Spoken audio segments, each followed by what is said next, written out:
Sometimes we see a bad Lakers team. I was one of the ones that said, I think this team has enough. When I picked them to win the championship to begin the season, it was because I just seen them in the Western Conference Finals last season, retain that same core, and then I feel added some good pieces in a Torian Prince, a Gabe Vincent, a Christian Wood, pieces I thought that would complement the team. Now there's been injuries to people like Gabe Vincent, Jared Vanderbilt to start the season. Cam Reddish just got hurt, so it's like we've never, to your point, really seen this full Lakers team. But I think once they get healthy, I think this team could go on the same run. It just depends. Because you made a great point. They only had like what was like a 0.3, 0.6 chance to make it at a certain point in the season. Right. When you have odds like that, it's like everything has to go right. Right. So you get that favorable matchup against a young Memphis Grizzlies team. When you have a LeBron and AD on your team, you get to play a Golden State Warriors team that we found out when they're not hitting jump shots, they can't do anything else. Right. So it's like it's just a hard team to judge. And then you made another great point. There wasn't no needle movers. It was like, what, they gonna get Patrick Beverly again? And like, and unless you was gonna go for the home swing with like a Zach LaVine or a DeMar DeRozan, is that guaranteed to work?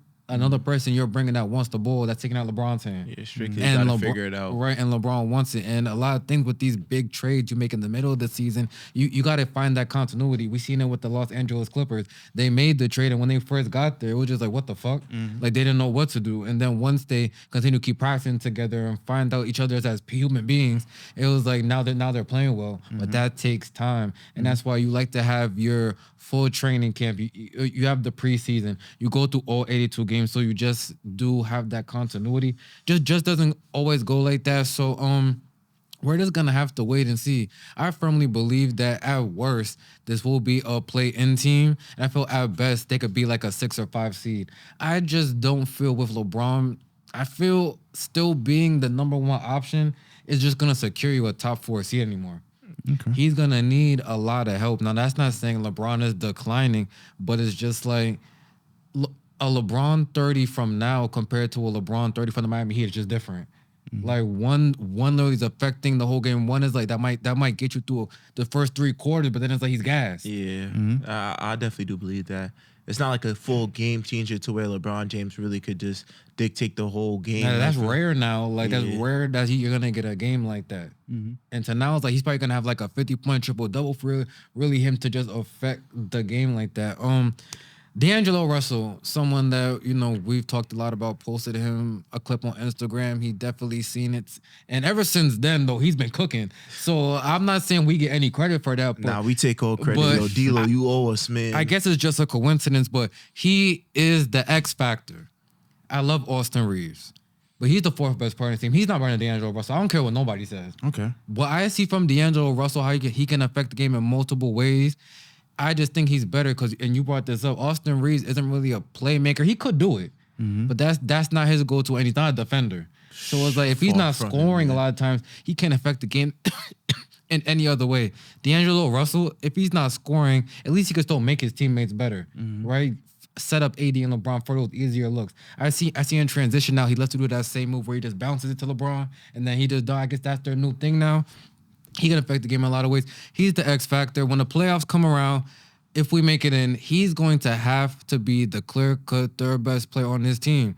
Back when LeBron was on the Miami Heat, he had the D-Wade. Chris Bosh played that 3rd role to a T, and that doesn't get talked about enough. Those people who can be in that 3rd role, it may not always be your night, but when your number is called, you are there and you are ready for any type of matchup, right? A lot's gonna fall on his shoulders. Because LeBron's just not going to be able to do it for all 48 minutes. I just got reminded of it. It was they got swept, so it was game 4, and LeBron did everything he could the first 3 quarters. Yeah, he gave it everything. But it was just like if AD's not gonna, and D'Lo, it's like it's not gonna beat these top tier teams, especially the Denver Nuggets. Yeah, to me though, it's weird though, because around this time last year, the only thing that really was stopping him to me was the health issue with AD. for the most part, Anthony Davis has been healthy. To me, that's the crazy part about it, But too. teams have gotten better. The Oklahoma Cities, the Minnesota Timberwolves, the Sacramento Kings. The teams that were bad 3-4 years ago that were really trash, they're good now. There's only 2 to 3 really terrible teams. And some of them have a lot of great young talent, so give them another 2 years. Yeah. We're about to get to a point in the NBA to where it's like damn near from the 15th seed up, everyone's gonna be fighting for a play-in spot at least. So it's like, so LeBron just being LeBron isn't gonna just work like that anymore.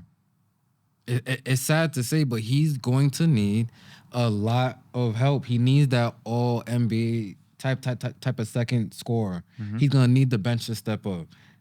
He's gonna need stretches to where he's gonna need to be on the bench.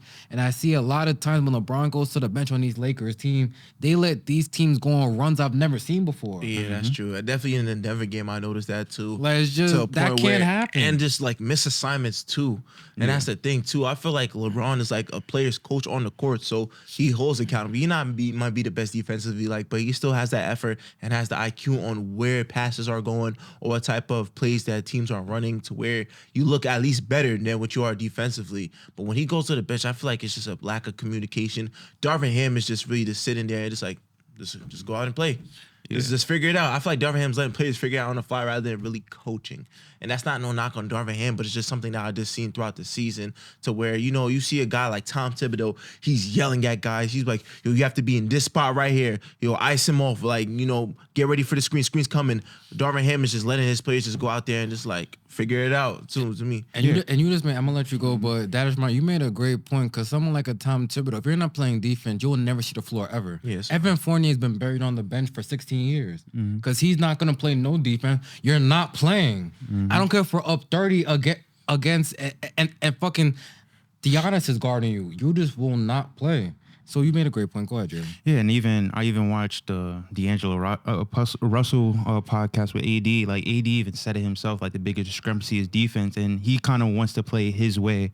And like kind of like he said, like I want to be trusted in the inside. Like if I have the paint, like I could shut everything down. Like I don't got to worry about anything. But he's like I'm capable of doing more things on defense. But it kind of even like listening to it, like it seems like there's a discrepancy between the way Darvin Ham wants to run things and the way that AD wants. The way AD wants to play and feels like he is the strongest. So I really feel like it's just more so playing into your player's strengths. You feel me? If AD feels like, it's best for me to, lock down the paint and like nothing's going to be like, I'll take the responsibility of taking this like and like leading the charge in here. Like you got to allow your players to take charge and really trust them responsibility wise rather than what you feel like is best coaching wise. Like there has to be at least a meet in the middle or you feel me? Like a clear objective on both of you guys' page so everybody knows what they're doing.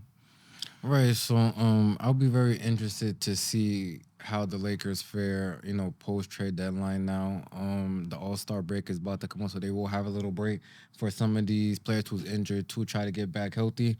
But only time could tell what's going to happen with these Los Angeles. One more thing I noticed. Sorry to cut you off though.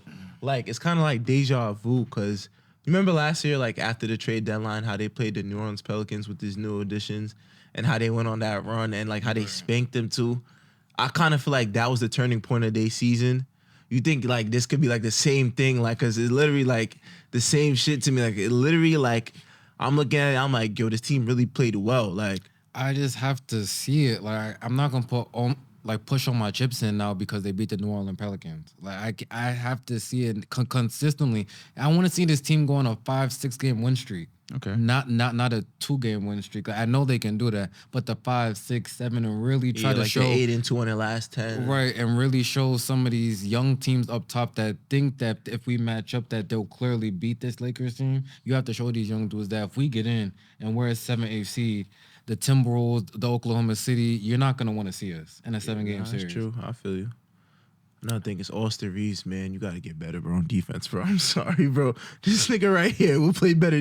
I'd rather have you on defense than Austin Reeves, Nah, bro. first of all, please don't. Austin Reeves is doing the best he can. Bro, bro. He needs a summer with Pat Bev. Listen, man. He was on the roster last year. We seen the defense didn't stay. So, shout out to the Los Angeles Lakers. Darvin Ham, let's figure it out.